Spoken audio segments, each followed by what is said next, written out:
Marcos capítulo 11. No esperen que salga en pantalla espero que salga la presentación. Pero quiero que leamos en nuestras Biblias. Marcos capítulo 11, versículos del 12 al 14. ¿Lo tienen ahí con ustedes? Dice la versión que tengo conmigo que al día siguiente, cuando salía de Betania, Jesús tuvo ¿qué? Hambre. Viendo a lo lejano una higuera que tenía hojas, fue a ver si hallaba algún fruto. Cuando llegó a ella, solo encontró ¿qué? Hojas. Y hace la aclaración, porque no era tiempo de higos. No obstante, Jesús le dice a la higuera: nadie vuelva jamás a comer fruto de ti. Y hace otra aclaración el texto. ¿Y lo oyeron? ¿Quiénes? Sus discípulos. Ahora, este relato no termina ahí, sino que hay una pausa de un evento que acontece. Ustedes lo han estudiado en el templo, y el relato continúa en el versículo 20 acerca de la higuera. Y el versículo 20, siempre de Marcos 11, dice que por la mañana, el siguiente día, al pasar junto a la higuera, volvieron a pasar en el mismo camino y se encontraron con la higuera. Vieron que ¿qué había sucedido con la higuera? Se había secado de raíz. Y hay un experto allí en plantas, o no sé en qué, llamado Pedro, que se acordó y le dijo a Jesús: Rabí, mira, se ha secado la higuera. ¿Qué? Quiero que meditemos en algunos puntos de este relato. Y ¿por qué no iniciar con lo que es la higuera? La higuera tiene mucho protagonismo en las Sagradas Escrituras. ¿Sabían ustedes eso? Donde es la higuera, el olivo y la vid, son mencionados más de 50 veces en las Sagradas Escrituras. Y en la búsqueda, que ustedes no alcanzan a ver, en la búsqueda que hice en la Biblia, encontramos 45 textos donde se menciona la higuera. Pero es curioso establecer que la higuera se menciona en Génesis y se menciona en Apocalipsis. En Génesis capítulo 3 versículo 7 nos dice que Adán y Eva, ¿qué pasó con Adán y Eva? Agarraron una hojita de higuera. ¿Ustedes han visto las hojas de higuera hoy en día? ¿Han visto las hojas de higuera hoy en día? ¿Qué grandes pueden llegar a ser? Ahora en la perfección creo que con una hoja hicieron toda la bata. Pero es tan importante la higuera, y quizás no hemos puesto atención a ella, que en Génesis capítulo 3, en Génesis, la Biblia declara que Adán y Eva utilizaron la hoja de la higuera. Y en Apocalipsis capítulo 6, versículo 16, se hace mención al fruto, y no se dice higuera, pero si se dice el árbol de los higos, ustedes saben que es una higuera. Y dice que los higos caen del árbol, y hace mención una vez más a la higuera. Y como les digo, 45 versículos en toda la Biblia. Son 26 libros en los que aparece la palabra higuera en la Biblia. Bueno, es importante. Y Jesús utiliza una higuera para darnos una lección, no a ellos, sino a nosotros. Pero saben que la curiosidad, gracias a Dios, no me ha matado todavía. Por eso digo que no soy gato, soy tigre, ¿ok? Y encontré que es curioso saber acerca de la higuera que la fruta es su flor. ¿Sabían ustedes eso? Y los científicos dicen que es una flor invertida. Lo que nosotros vemos es la parte de adentro de la flor, y lo que está adentro, lo que es el fruto, esa es la flor. Y hay pistilos, y allí se desarrolla la flor dentro, nunca revienta la flor, sino que ustedes y yo nos la comemos. ¿Ok? Por eso, una de las curiosidades es que este árbol se reproduce a través de las abejas. Son las abejas las encargadas de reproducir este árbol. Y otra curiosidad que encontré muy interesante. Ustedes saben que los científicos hablan de millones de años, ¿verdad? Y uno de los científicos, en relación a la historia de los árboles, establece que el árbol de la higuera data de 11,000 años atrás. Data de muchos años atrás, y es uno de los árboles orígenes, uno de los árboles principales, y por eso se encuentra actualmente una cantidad enorme de diferencia de higos, porque es un árbol origen que voy a utilizar la palabra científica, esto no es Biblia, ¿ok? La palabra científica es, se ha evolucionado, es uno de los árboles que produjo la evolución, es un árbol origen de evolución, y para nosotros no hay una verdad más grande que ese árbol se encontraba en el huerto del Edén. Y es más aún, actualmente han determinado que hay higos de más de 100 años de existencia y que siguen produciendo higos. Hay higueras de más de 100 años produciendo higos. Y saben que un grupo de judíos cristianos, ¿han oído ustedes que el fruto prohibido en el huerto del Edén era una manzana? ¿Lo han oído? ¿Qué es una manzana? Una tradición dice que es una manzana. A los que nos gustan los mangos decimos que eran mangos. ¿A quién no les gustan los mangos? No, me voy a comprometer. Pero este grupo de judíos cristianos establecen que el fruto prohibido era el higo, y que era el árbol de la higuera donde ellos se escondieron. De ese mismo árbol donde ellos habían tomado el fruto, se escondieron, y de allí entonces obtuvieron también sus túnicas. Ahora voy a dejar para Sociedad de Jóvenes un espacio de cápsula, cápsula de salud que le llaman, para que hablemos acerca de las propiedades nutricionales y para la salud de los higos, que también es muy abundante. Pero el tiempo no me lo da ahora.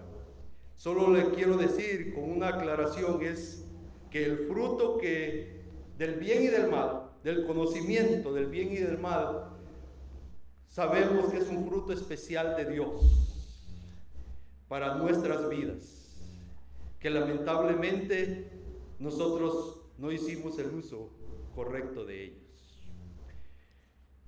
Pero mi tema no es la higuera, mi tema es el relato de la higuera. Ya casi se me sale la conclusión. El relato, ¿recuerdan ustedes que dice que no era tiempo de higos? ¿Sí? Ahora,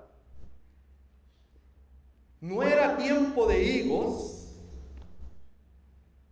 en las alturas. No era tiempo de higos populares en la región, pero a excepción de aquel huerto, ahí sí había un higo que podía tener fruto.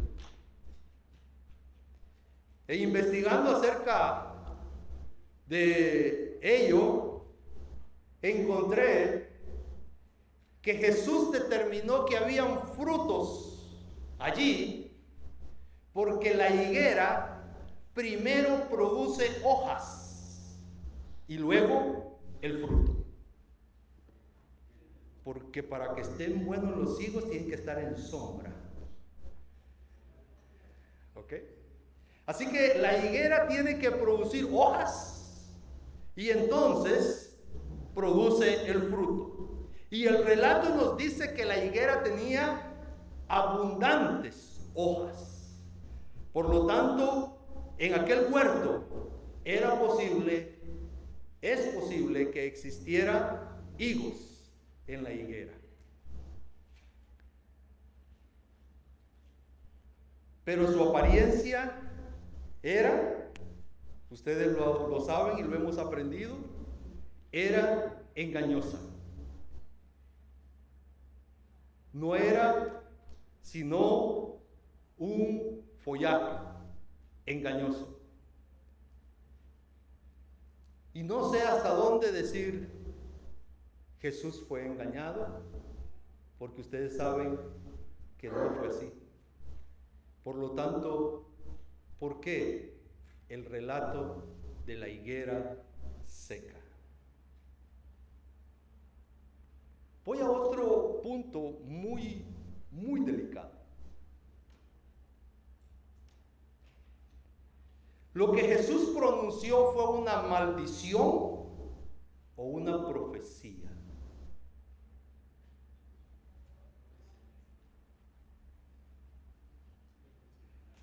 A los discípulos, recuerda que el relato dice que escucharon, ¿verdad? Y a los discípulos les pareció extraño. ¿Por qué les pareció extraño? Porque el Hijo del Hombre había venido ¿a qué? A salvar y no a destruir, porque quien viene y destruye es el enemigo. A los discípulos les pareció extraño porque Él había venido a restaurar, no a destruir. A los discípulos les pareció extraño lo que había sucedido. A Pedro le pareció extraño lo que había sucedido, porque Jesús había venido a restaurar, a sanar. Y es lo único que Él había hecho: recuperar lo que Satanás había destruido. Y ahora la higuera estaba seca. Y como dice mi hija, pobrecito palito, se secó.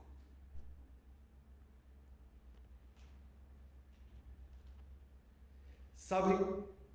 Y no sé cuántos han leído, y quizás no en este momento, pero anótelo y léalo, mediten esto, porque Isaías 28:21 declara que es obra extraña para Dios cuando tiene que enfrentar el mal.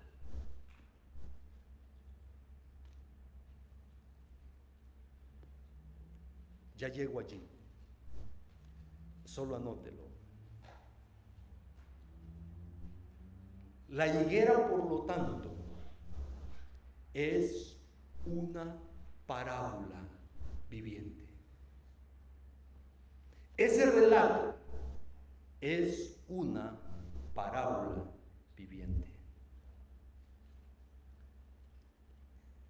Jesús alzó el velo del futuro y revela a los hombres los resultados de una conducta pecaminosa. La higuera no iba a volver a dar frutos, ni nadie iba a comer frutos de la higuera. ¿Por qué? Porque era solo apariencia. No tenía aquella higuera fruto. Por lo tanto, déjenme presentarles de que este relato, evidencias de que este relato es una parábola más de Jesús. No olviden, maldición o profecía? Jesús dijo, el sembrador salió a sembrar. ¿Sí están conmigo? ¿Sí? Jesús dijo, el sembrador salió a sembrar y se murieron 3 semillas o 3 grupos de semillas. ¿Quién pone atención a que se murieron las semillas? ¿Quién pone atención a que se murieron las semillas? Y entonces, ¿por qué ponemos atención a que la higuera se murió? ¿Me siguen? ¿Están conmigo? El sembrador salió a sembrar y las semillas mueren. Hoy la higuera muere. ¿Por qué? Porque Jesús tiene una lección que entregar a sus discípulos y entregarnos a nosotros hoy. Por cierto, en uno de los repasos de lección que estudiábamos este tema, alguien mencionó acerca de la calabaza de Jonás. ¿Recuerdan la calabaza de Jonás? ¿O recuerdan al pez que se tragó a Jonás? Siempre me confundo yo no sé quién es más famoso, el pez o Jonás. Pero siempre decimos Jonás, el que se lo tragó el pez. No sabemos quién es Jonás si no hablamos del pez. Hoy les voy a hablar de la calabacera. ¿Saben de la calabacera? ¿Quién destruyó la calabacera? ¿Han leído el pasaje? ¿Quién lo destruyó? Un gusano que lo mandó Dios. Pero es interesante que Jonás estaba muy enojado. ¿O no estaba enojado? Estaba muy enojado, pero nunca dijo que Dios había maldecido o matado a la calabacera. Lean el relato. Nunca lo dice. ¿Por qué?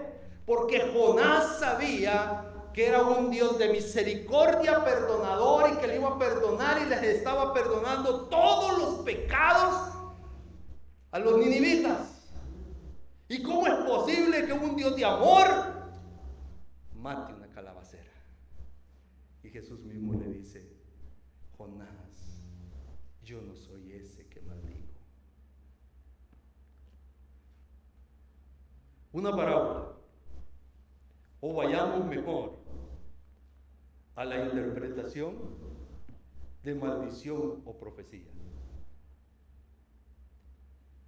¿Quién dice que es maldición en el texto? ¿Quién dice?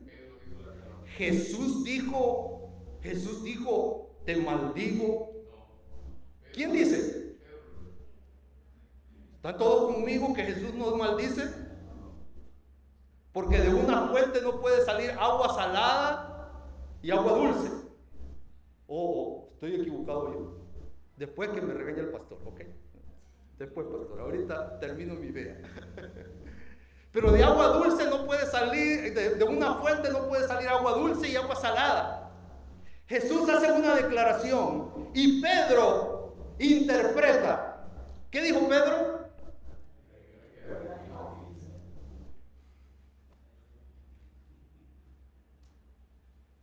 Mis hermanos,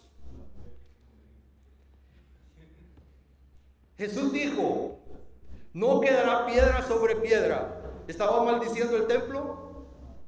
A la higuera dijo, nadie coma más de tu fruto. ¿Estaba maldiciendo la higuera?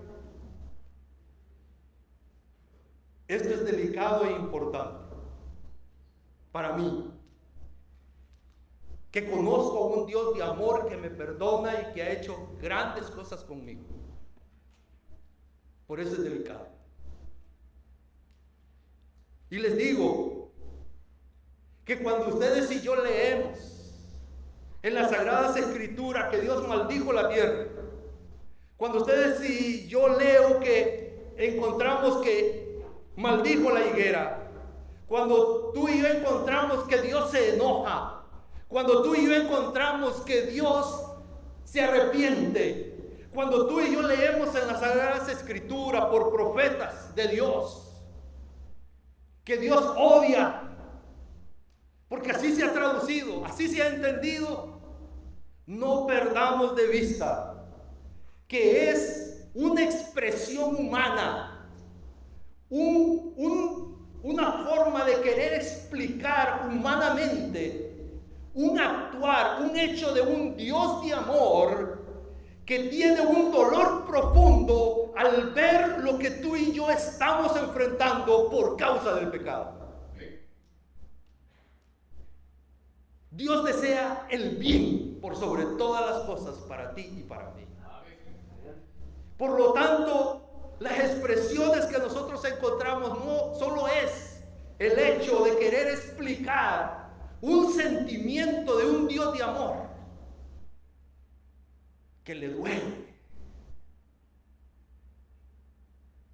que siente lo que tú y yo hoy sufrimos.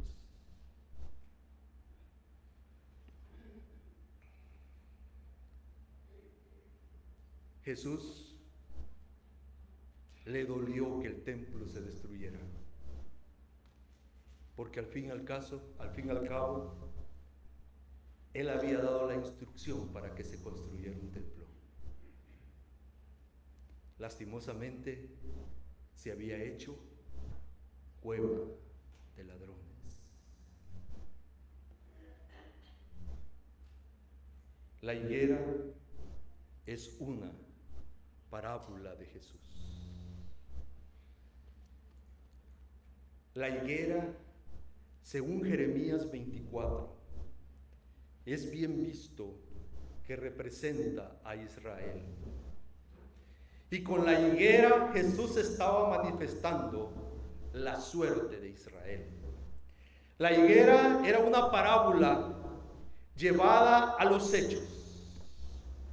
Ese árbol estéril que desplegaba su follaje ostentoso a la vista de Cristo era un símbolo de la nación judía, ostentosa, grande, con un gran templo que, por cierto, financiado inadecuadamente, pero al fin y al cabo con un gran templo, con una gran manifestación de sacrificio, pero que era todo vacío. No había el fruto que Jesús buscaba. El deseo de todas las gentes, página 536 de la página de lo que yo consulté, declara: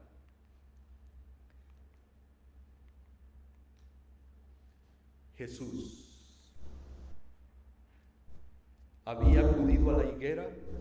Ustedes lo saben. ¿Por qué acudió Jesús a la higuera? Porque tenía hambre. Llegó a la higuera para hallar alimento. Así también había venido a Israel, anhelante de hallar en él los frutos de la justicia. Frutos de justicia. ¿Cuáles son esos frutos de justicia que Jesús buscaba? Abnegación y compasión, celo en el servicio a Dios y una profunda preocupación por la salvación de sus semejantes. Israel había sido constituido para ser bendición a las naciones. Jesús buscaba eso en Israel. ¿Lo encontró? No, no lo encontró. Un día la higuera muere. El pueblo de Israel es desechado. Los pecadores mueren. Reciben el castigo. No es Dios, es el resultado de sus actos, no frutos.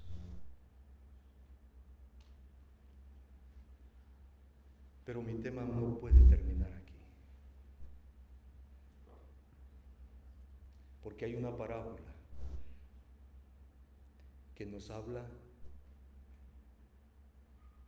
de que hay que dar un tiempo a la higuera, cuidarla un tiempo más para ver si da fruto.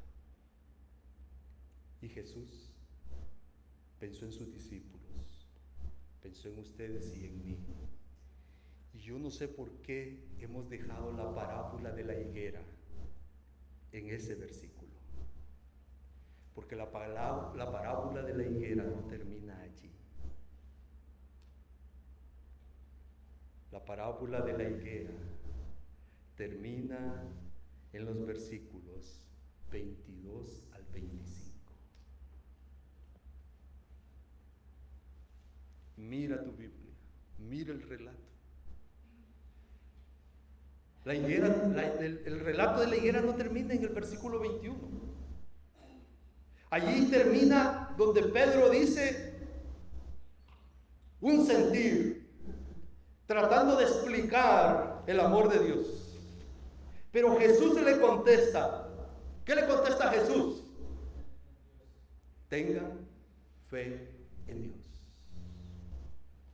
Y esta tarde, para finalizar, te quiero decir cómo tú y yo podemos seguir dando frutos.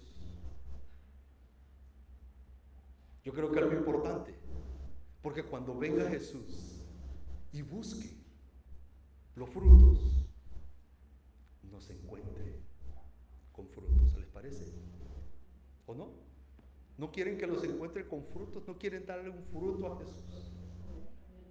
¿Cómo lograrlo? Aquí está. Aquí lo dicen los versículos 22 al 25. Número 1, ten fe en Dios. Y yo siempre me he preguntado, ¿por qué tengo que predicar? ¿Por qué tengo que orar? Porque se derrama el Espíritu Santo si el Espíritu Santo está con nosotros. No sé si ustedes se han preguntado eso. No sé si ustedes se han preguntado por qué tengo que orar, tener fe si ya tengo fe. Y no sé por qué Jesús tiene que insistir que tengamos fe en Dios. Es la única forma como tú y yo podemos seguir produciendo frutos. Que los frutos no mueran, que no muramos como la higuera. La única forma es teniendo fe en Dios, porque en Dios todo es posible. Si a ti te hace falta algo para dar fruto, Dios puede proveerlo para que des fruto. Pero eso solo se logra a través de la fe. Al fin y al cabo, las Sagradas Escrituras declaran que el justo vivirá, ¿por qué? Por la fe. Para poder seguir con vida y con frutos. Para que Jesús encuentre en nosotros esos frutos y seguir con vida, necesitamos fe. Esa fe que todo lo cree, hasta lo imposible cree. No dice así el relato. No leen ustedes el texto. Hasta cosas imposibles pueden suceder si ustedes y yo tenemos fe.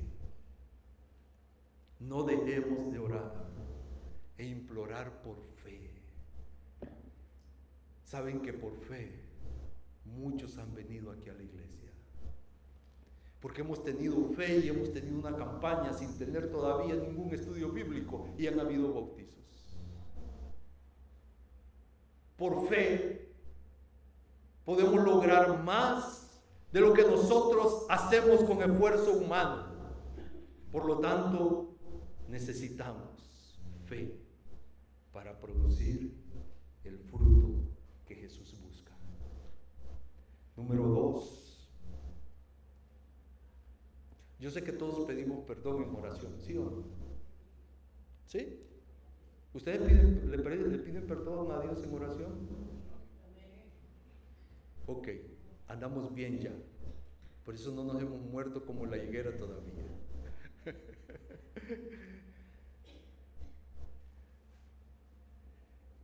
Para que tú y yo no muramos y podamos dar frutos para Jesús, necesitamos orar y suplicar por el perdón de nuestros pecados.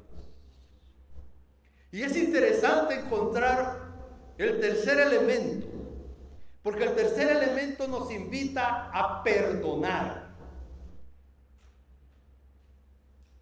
Y yo creo que aquí es donde nos encontramos en problemas, ¿verdad? Muchos hemos perdonado, pero siempre recordamos. Y como alguien dijo, te perdono y que la vida te lo cobre. Ay, le gustó, ¿verdad? Yo estoy limpio ya.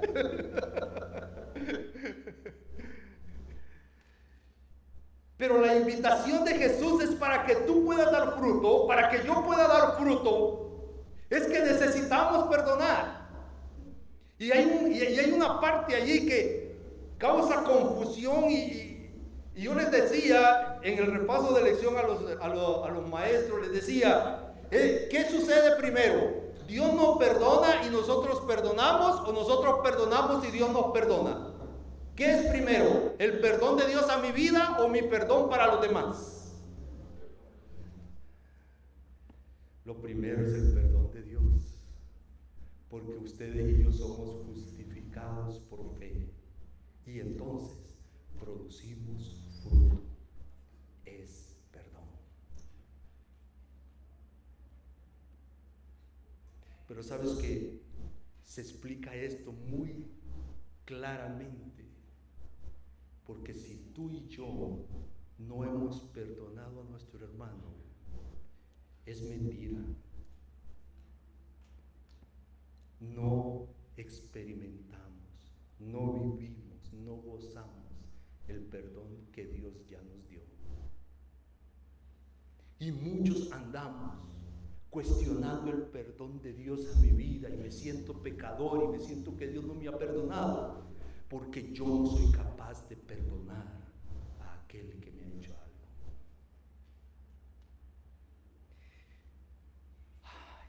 Y aquí es el problema. Jesús está buscando frutos en tu vida, en la mía, pero no podemos producir esos frutos porque nos falta perdonar a los demás. Nos falta tener una oración sincera con Dios acerca de nuestro perdón. No puede encontrar frutos en nosotros porque tenemos una fe pequeña. Y el grano de una mostaza es pequeño y todavía no llego allí.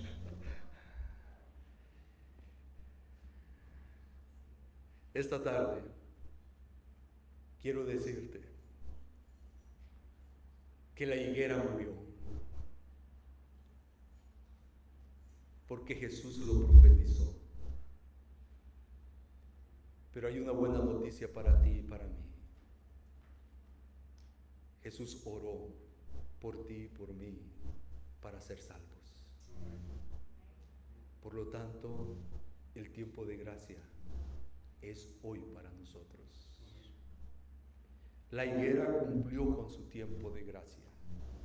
Tú y yo hoy lo tenemos presente. ¿Qué debemos hacer?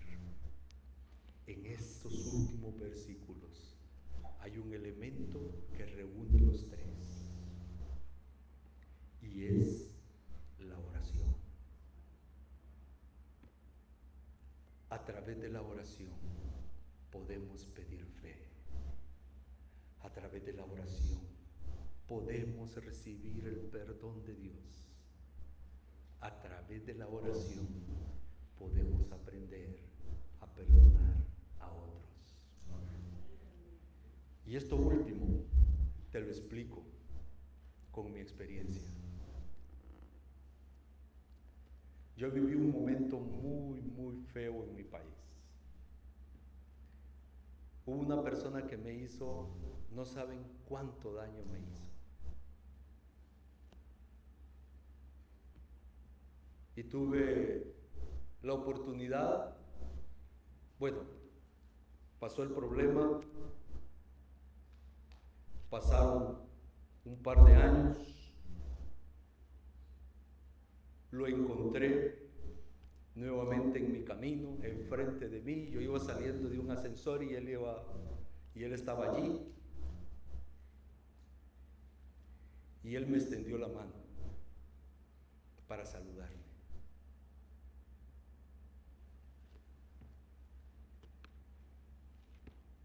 Y yo solo le vi los ojos, sonreí y pasé de largo.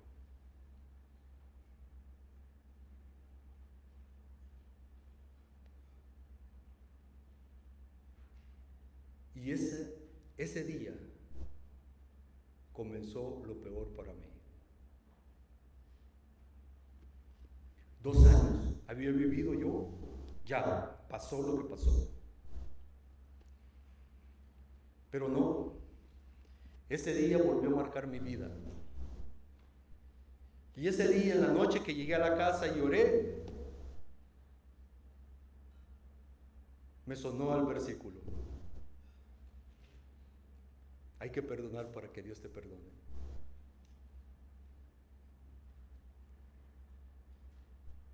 Y comenzó mi lucha. Hay que perdonar para que Dios te perdone. Y comenzó mi lucha. Y cada oración, no una al día, ese versículo venía a mi mente. Ese versículo venía y venía a mi mente. Y yo me hallaba tan inquieto, tan desesperado, porque sentí ya que Dios no me perdonaba. ¿Cuál era la solución? ¿Cómo iba a perdonar a una persona que no sabía, aparte del daño que me hizo, pero no sabía dónde vivía, no sabía de su teléfono, no sabía nada más de ella, de esta persona? ¿Qué iba a hacer? ¿Saben lo que hice? Le dije a Dios: perdóname y perdónalo a él. Hasta ahorita estoy pensando que quizás él no sabe el daño que me hizo. Y comencé a orar: Señor, perdónalo, perdóname a mí. Y comenzó mi oración. Y no le digo que fue una, ni sé cuánto tiempo pasó eso. Pasó, desapareció de mi vida y lo volví a encontrar.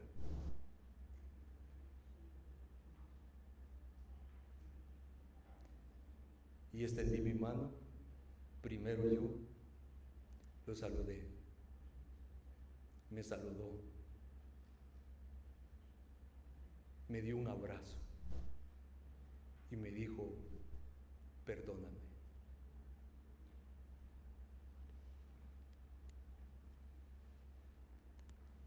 Entonces yo aprendí lo que les predico hoy,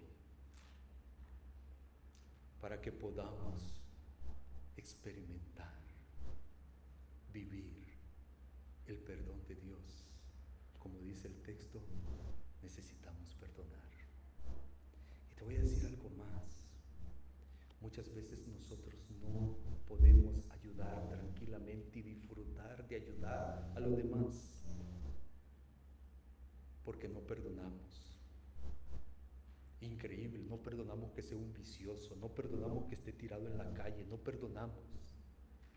Y por eso no podemos ayudar con deleite, con gozo, con felicidad, como Dios quisiera. El perdón es algo que necesitamos vivir. En oración, pidamos fe. En oración, pidamos perdón a Dios. En oración, perdonemos al que nos ha hecho algo. Y disfrutemos de la bendición de Dios, de la oportunidad de la gracia, de no morir como la higuera, sino poder hoy dar frutos para Jesús. Es mi oración.